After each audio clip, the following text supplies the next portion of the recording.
नमस्कार बच्चों। आज हम क्लास 10th के लिए ऑब्जेक्टिव क्वेश्चंस और शॉर्ट क्वेश्चंस के बारे में पढ़ेंगे, जो कि बोर्ड एग्ज़ाम के लिए बहुत ही ख़ास और महत्वपूर्ण होने वाले हैं। आप सभी बच्चे इसको अच्छे से पढ़ेंगे और याद भी कर लेंगे। मैं आपको कुछ बेहतरीन तरीके से एक्सप्लेन करने वाला हूं। आप लोग इनको पढ़ेंगे और याद कर लेंगे। बोर्ड एग्ज़ाम के लिए बेहद ही ख़ास होने वाले हैं। आप लोग एक भी क्वेश्चन छोड़ नहीं सकते हैं। बोर्ड एग्ज़ाम में आए हुए एक भी क्वेश्चन को नहीं छोड़ सकते हैं। आइए बिना समय गवाए हम क्वेश्चन को स्टार्ट करते हैं, ठीक है ना। क्वेश्चन नंबर 1 हमसे कहता है, तप्त निकेल चूर्ण की उपस्थिति में एथिलीन तथा हाइड्रोजन की अभिक्रिया कहलाती है। बच्चों, इसका आंसर होता है योगात्मक अभिक्रिया। क्या आंसर होता है? योगात्मक अभिक्रिया। कैसे होता है ध्यान दीजिएगा। हम लोग जैसे एथिलीन की बात करें तो एथिलीन का फॉर्मूला होता है C2H4, ठीक है ना। हाइड्रोजन का मतलब क्या होता है? H2। जब ये क्रिया करते हैं बच्चों बनाता है C2H6 बनाता है। क्या बनाता है? C2H6।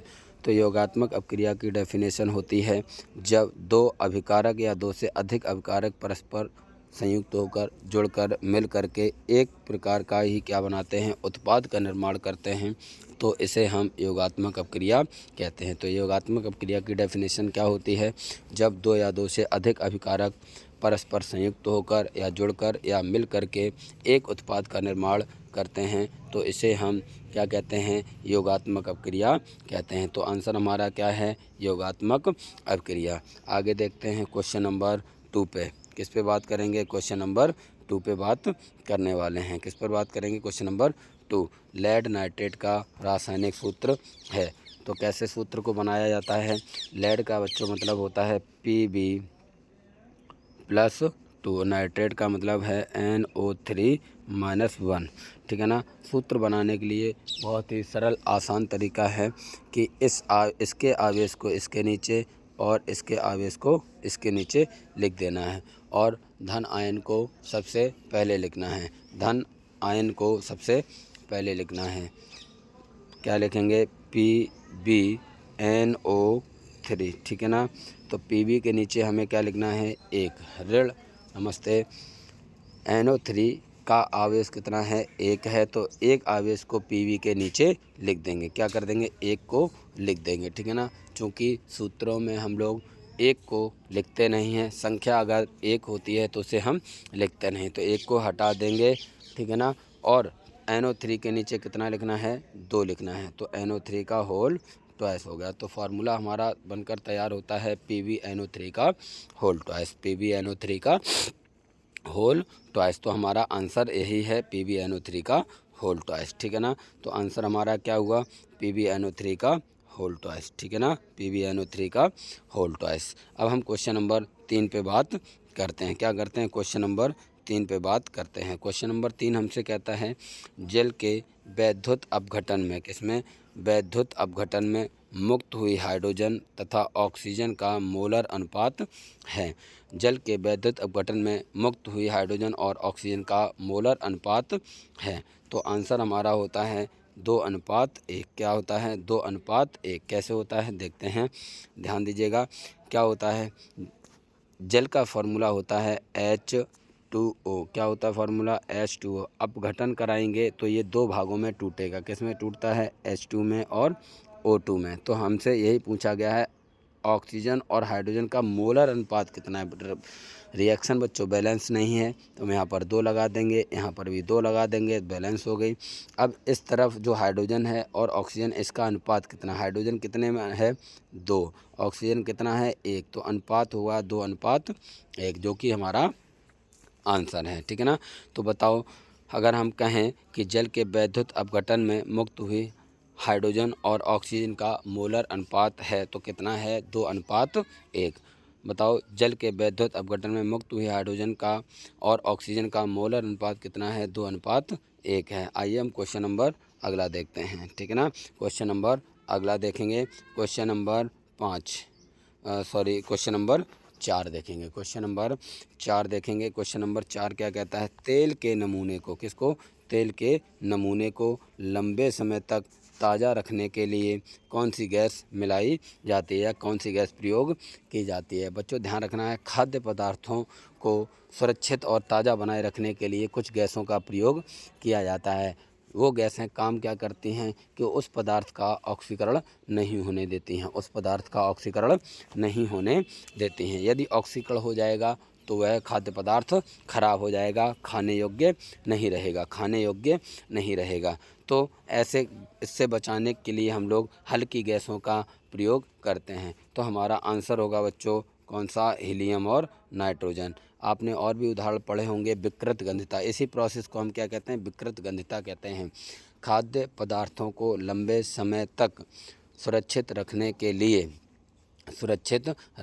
लिए उन्हें रेफ्रिजरेटर इत्यादि में रख देते हैं, जिससे कि वह ताज़ा बने रहते हैं, ठीक है ना। और अगर ये ताज़ा बने रहेंगे तो विकृत गंधता से बचाया जा सकता है। तो विकृत गंधता क्या होती है आप लोग जानिएगा। विकृत गंधता यानी कि रैंसिडिटी, विकृत गंधता यानी कि रैंसिडिटी क्या होता है, जब खाद्य पदार्थ लंबे समय तक रखे रहते हैं, जब खाद्य पदार्थ लंबे समय तक रखे रहते हैं तो उसमें से कुछ समय बाद दुर्गंध आने लगती है तथा वह पदार्थ क्या रह जाता है, खाने योग्य नहीं रह जाता है, खाने योग्य नहीं रह जाता है, अर्थात उसे हम खा नहीं सकते हैं। इसी को हम क्या कहते हैं, विकृत गंधता कहते हैं। तो जैसे चिप्स की थैलियों में, नमकीन की थैलियों में नाइट्रोजन गैस का भरा होना। बच्चों जो चिप्स आते हैं उसमें नाइट्रोजन गैस भरी होती है। नाइट्रोजन गैस का काम होता है उस खाद्य पदार्थ को ऑक्सीकरण से बचाना। किससे बचाना, ऑक्सीकरण से बचाना होता है, ठीक है ना। ऑक्सीकरण से बचाने के लिए हम लोग उसमें नाइट्रोजन गैस का प्रयोग कर देते हैं। तो आज से याद रखना है कि अगर आप भी कुछ खरीदेंगे तो उस पॉलीथीन में क्या भरी होनी चाहिए, नाइट्रोजन गैस भरी होनी चाहिए। अर्थात अगर उस पॉलीथीन से गैस नहीं है, गैस निकली हुई है या गैस उसमें नहीं है तो हम उस पैकेट को खरीदेंगे नहीं। क्यों नहीं खरीदेंगे, क्योंकि उसमें वह स्वाद नहीं रहा होगा, स्वाद ही नहीं बचा होगा। तो चौथे नंबर क्वेश्चन का आंसर क्या है, हीलियम और नाइट्रोजन। हीलियम भर सकते हैं या फिर नाइट्रोजन भर सकते हैं। क्वेश्चन नंबर अगले की बात करेंगे। क्वेश्चन नंबर अगला है हमारा, वह प्रक्रिया जिसके कारण चांदी के ऊपर काली परत, जिसके कारण चांदी के ऊपर काली परत तथा हम कह सकते हैं वह तांबे के ऊपर हरी परत चढ़ जाती है। तो इसको हम क्या कहते हैं, इसी को हम कहते हैं बच्चों, इसको कहते हैं संक्षारण। क्या कहते हैं, संक्षारण कहते हैं। क्या कहेंगे, संक्षारण कहते हैं, ठीक है ना। तो संक्षारण कहते किसे हैं, संक्षारण का मतलब होता है जब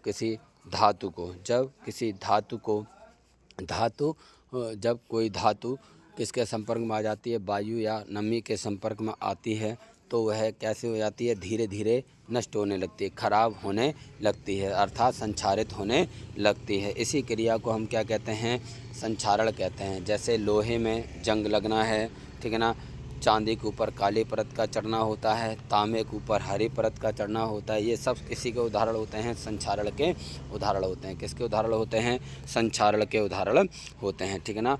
तो वह प्रक्रिया जिसके कारण चांदी के ऊपर काली परत व तांबे के ऊपर हरी परत चढ़ जाती है, कही जाती है, क्या होती है, आंसर हमारा संक्षारण। तो हमसे कहा जाए लोहे में जंग लगना, ये भी क्रिया क्या है, संक्षारण है। चांदी के ऊपर काली परत का चढ़ना, ये भी क्या है, संक्षारण है। तांबे के ऊपर हरी परत का चढ़ना, ये भी क्या है, संक्षारण होता है, ठीक है ना। तो आंसर क्या हुआ, संक्षारण। अगला क्वेश्चन देखते हैं, क्वेश्चन नंबर 6, ठीक है ना। क्वेश्चन नंबर 6 पे बात करेंगे। निम्नलिखित युग्मों में से कौन सा प्रतिस्थापनीय अभिक्रिया देता है, कौन सी अभिक्रिया, प्रतिस्थापनीय अभिक्रिया, ठीक है ना। तो ध्यान दीजिएगा आंसर देखेंगे। सबसे पहले इसमें ऑप्शन दिए गए हैं, उन पर हम चेक कर लेंगे, क्या करेंगे, उनको हम चेक कर लेंगे, ठीक है। पहला ऑप्शन है सोडियम क्लोराइड विलयन एवं कॉपर धातु, क्या, कॉपर धातु, ठीक है ना। दूसरा ऑप्शन है मैग्नीशियम क्लोराइड, का आंसर है आंसर नहीं, दूसरा ऑप्शन है मैग्नीशियम क्लोराइड विलयन एवं एल्यूमिनियम धातु, ठीक है ना। तो तीसरा है फेरस सल्फेट विलयन एवं सिल्वर धातु। चौथा ऑप्शन है हमारा सिल्वर नाइट्रेट एवं कॉपर धातु, ठीक है ना। तो आंसर हमारा होगा सोडियम क्लोराइड विलयन एवं कॉपर धातु। देखिएगा कैसे, तो सोडियम क्लोराइड बोले तो NaCl प्लस कॉपर का मतलब है Cu। तो जब रिएक्शन करेगा तो ये विस्थापन हो जाएगा। क्या हो जाएगा? विस्थापन। CuCl2 बनेगा। क्या बनेगा?